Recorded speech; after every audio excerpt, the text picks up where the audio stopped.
মেহমানদারি করা নবীজি সাল্লাল্লাহু আলাইহি ওয়াসাল্লামের একটি গুরুত্বপূর্ণ সুন্নত। তিনি নিজে মেহমানদারি পছন্দ করতেন, সাহাবীদেরকেও মেহমানদারি করতে বলতেন।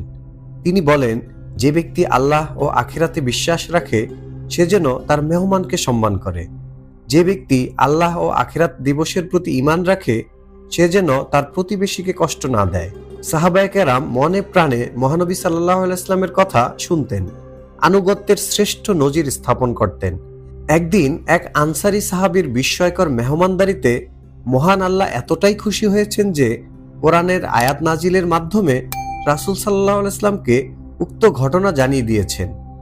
আবু হুরায়রা রাদিয়াল্লাহু তাআলা আনহু থেকে বর্ণিত, জনৈক ক্ষুধার্ত ব্যক্তি নবী করিম সাল্লাল্লাহু আলাইহি ওয়াসাল্লামের খেদমতে এলেন। নবীজি সাল্লাল্লাহু আলাইহি ওয়াসাল্লাম খাদ্যদ্রব্য আছে কিনা তা জানার জন্য তার স্ত্রীদের কাছে লোক পাঠালেন। তারা জানালেন তাদের কাছে পানি ছাড়া আর কোনো খাবার নেই। তখন নবীজি সাল্লাল্লাহু আলাইহি ওয়াসাল্লাম বললেন, কে আছো যে এই ক্ষুধার্ত ব্যক্তিকে মেহমান হিসেবে নিয়ে নিজের সঙ্গে খাওয়াতে পারবে? তখন আনসারী সাহাবী আবু তালহা রাদিয়াল্লাহু তাআলা আনহু বলেন, আমি পারবো। তিনি মেহমানকে সাথে নিয়ে বাড়িতে গেলেন। বাড়ি পৌঁছে স্ত্রীকে বললেন, রাসূল সাল্লাল্লাহু আলাইহি ওয়াসাল্লামের মেহমানের সম্মান করো। স্ত্রী বললেন, বাচ্চাদের আহার ছাড়া ঘরে অন্য কিছু নেই।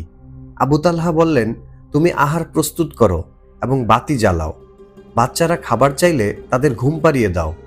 স্বামীর কথা মতো তিনি বাতি জ্বালালেন, বাচ্চাদের ঘুম পাড়ালেন এবং সামান্য যা খাবার ছিল তা উপস্থিত করলেন। তারপর মেহমান সহ খেতে বসলেন।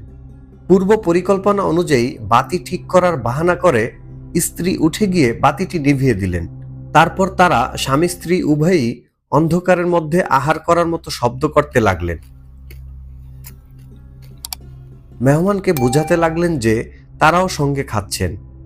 তারা উভয়ই সারা রাত অভুক্ত অবস্থায় কাটালেন। ভোরে যখন তিনি রাসূল সাল্লাল্লাহু আলাইহি ওয়াসাল্লামের কাছে গেলেন তখন তিনি বললেন, হে আবু তালহা, আল্লাহ তোমাদের গত রাতের কার্যকলাপ দেখে হেসে দিয়েছেন এবং এ আয়াত নাজিল করেছেন। তারা অভাবগ্রস্ত হওয়া সত্ত্বেও নিজেদের উপর অন্যদের অগ্রাধিকার দিয়ে থাকে, আর যাদেরকে অন্তরের কার্পণ্য থেকে মুক্ত রাখা হয়েছে তারাই সফল।